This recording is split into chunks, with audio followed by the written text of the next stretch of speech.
Hai, Assalamualaikum. Sebelum ni kita dah belajar konsep dan rumus poligon. Now, kita pergi kepada latihan pula. Jom. Okey, contoh soalannya dalam rajah 1 PQRST ialah pentagon sekata. RQV dan STU ialah garis lurus. Okey, dia tanya nilai X tambah Y. Okey, bila dia cakap dekat sini, okey, bila dia cakap pentagon sekata, apa maksud pentagon sekata? Okey, bila dia cakap pentagon sekata, so maksudnya kita tahu sebelum ni kalau pentagon sekata, sudut-sudut dia mesti sama. Okey, so kita tengoklah ada berapa sisi yang PQRST ni. Ada 1 sisi, 2 sisi, 3 sisi, 4 sisi dan 5 sisi. Okey, ada 5 sisi dekat sini. So kalau 5 sisi, macam mana kita nak tahu bila dia cakap pentagon sekata, macam mana kita nak tahu sudut X? X ni adalah sudut pedalaman ke peluaran? Sudut pedalaman. So hasil tambah sudut pedalaman kita kena tahu dulu. Hasil tambah sudut pedalaman, rumus yang sebelum ni buka kurungan N tolak 2 tutup kurungan darab 180 darjah. Okey, N tu adalah bilangan sisi. Tadi kita dah kira kan PQRST ni adalah 5 sisi. So, bila 5 sisi, 5 tolak 2, 3. 3 darab 180 dapat berapa? 100 darab 3, 300. Okey, so 5 darab 180 dapat 540.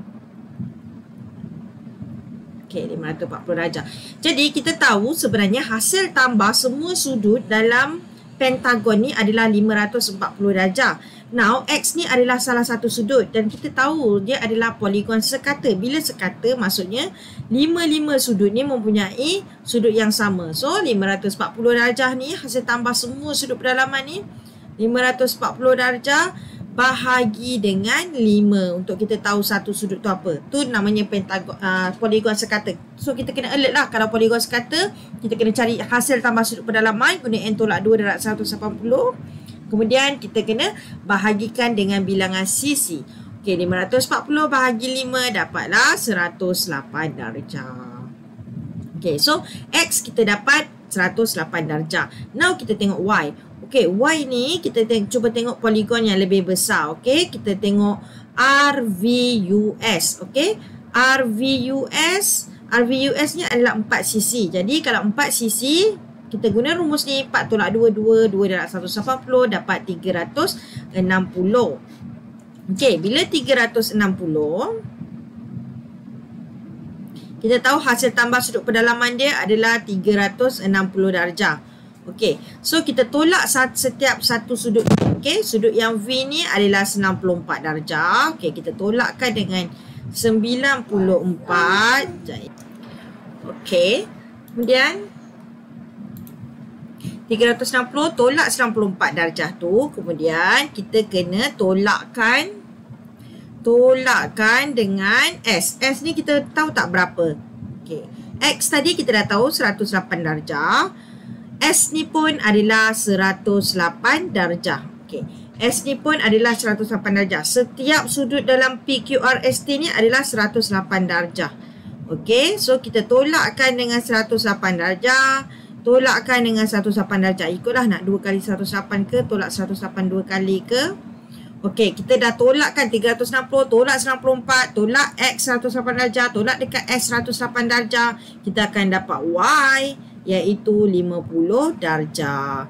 Kemudian kita tambahkan sahaja 108 darjah tambah 50 darjah. Okey, so saya ulang balik.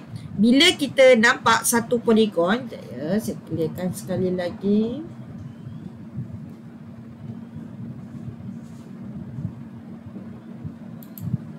Okey, jadi bila satu poligon tu adalah poligon sekata, pertama sekali kita kena kira hasil tambah sudut pedalaman iaitu N tolak 2 darab 180 dan N tu adalah bilangan sisi.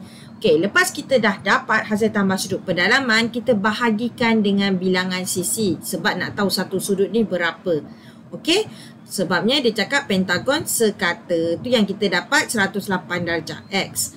Okey, bila kita tengok untuk yang dekat luar tadi kita tengok Y ni kita ambil yang 4 sisi sahaja. Kita ambil 4 sisi yang besar kat luar ni. Sama juga kita kira hasil tambah sudut pendalaman dia. N tolak 2 darab 180 dapat 360 darjah. Tapi macam tadi kita bahagikan dengan bilangan sisi. Sebab poligon sekata. Semua sudut kat dalam dia adalah sama besar. Tapi yang ini dia tak mention pun yang itu adalah poligon sekata. Tengok ni ada yang 4 sisi panjang, ada yang sisi pendek. Jadi kita tak boleh bahagikan. Kita kena tolakkan dengan sudut-sudut yang ada. So 360 darjah tolak 94 darjah. X tadi kita dah dapat tolak 108 darjah.